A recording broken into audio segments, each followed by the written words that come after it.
inde amwene lero ndifuna ndikambe nkhani yokhuzana ndi Saddam Hussein.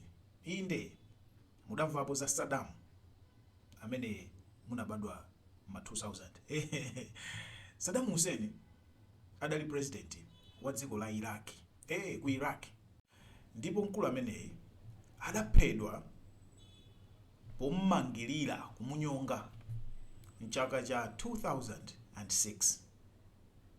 Koma kodi nkhani yake inali yotani? Saddam Hussein adabadwa mchaka cha 1937 pa 20 April 1937 kudera lina lotchedwa Tikrit ku Iraq. Iye adangobadwa kumene bambo ake adachoka pakhomo, sadadziwike kuti alowera kuti. Ndipo patangodusa zaka zochepa mkulu wake, brother wake adamwalira, adadwala kansa, kotero kuti mayi ake amavutika, amuna awo adachoka pakhomo, mwana wawo wamkulu wamuna wamwalira, okha akulera Saddam, kotero kuti adapempha amalume ake ku Baghdad kuti awathandize kulera mwanayi. Ndipo Saddam adapita ku Baghdad kukaphunzira kwa amalume ake. Adakhala kumene kuja zaka zochepa, kenaka anada ndibwerereso ku Tikrit. Ku Tikrit ko anakapeza kuti mayi ake aja adakwatiwanso, ndipo abambo ake ompezawa amanchitira nkhanza. Ndiye anaona kuti iya ndiye anabwerera ndikupita kuti ndikubwereranso ku Baghdad kukakhalabe ndi ankolo ake aja. Ali kumene kuja atakwanisa zaka 20 anajoyina chipani.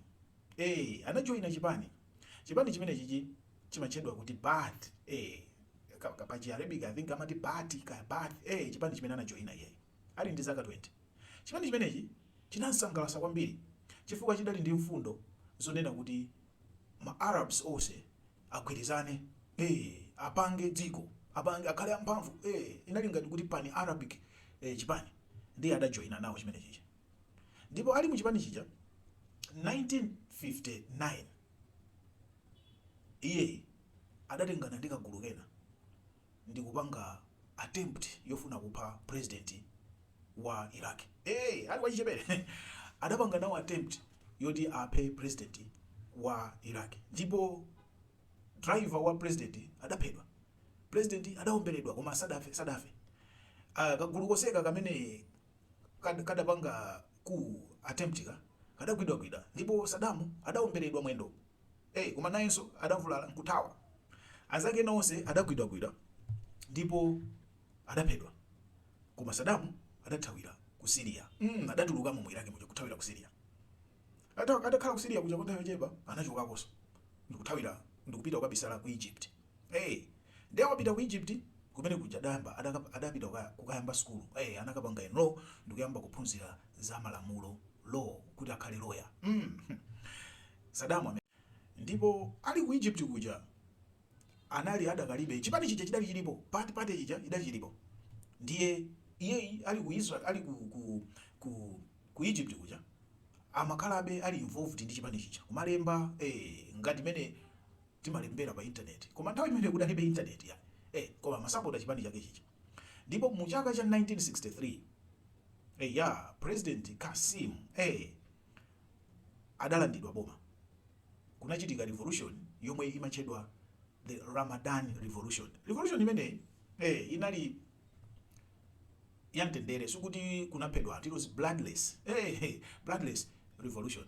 Ndipo Qasim adachosedwa pa mpando. Saddam adabwerera ku Iraq. Kuchoka ku Egypt kuja anabwererano ku Iraq. Koma atafika kumene kuja adamangidwa. Adamangidwa ndikumulowesa ku ndende nditu. Ali ku ndende kuja amapitilizabe kumakhala active as a political prisoner. 1966 nthawi yomwe amabwerera ku Iraq inali 1963. 1966 adapeza mpata otuluka ku ndende kuja.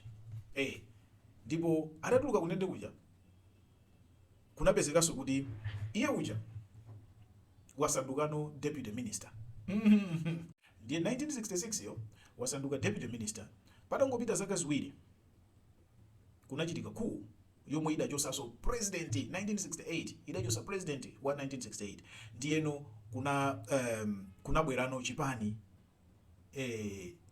cha Saddam pamene leader wake anasanduka president, Saddam ndikukhala deputy president. And leader amene anali Abakia ndamene anakhala president, Saddam ndikukhala deputy president wake. Saddam atakhala deputy president wake adapanga zinthu zambiri, adapanga seti achina paramilitary kagulu ka achinyamata zambiri mbiri nditu, ndipo amagwiritsa ntchito iron fist kuti apange strengthen mphamvu zake. Ndipo mu chaka cha 1979 Saddam ndi timu yake adampanga force Abakia uja kuti apange resign. Adampanga force Abakia kuti apange resign fajana. Abakia adamvana ndi Syria.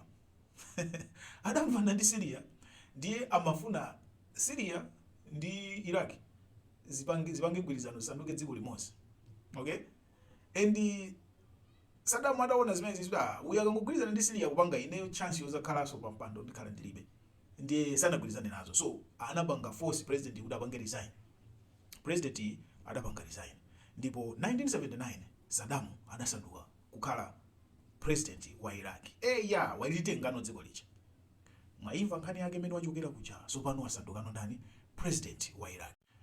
Choyambirira kuchita atangosanduka president wa Iraq, wiki yomweyo adayitanisa assembly ya atsogoleri wonse ya chipani. Nonse mubwere kuli convention. Ndipo anthu aja atabwera ali mu convention hall muja, Saddam adatulutsa list ya maina 68. Yes, maina 68.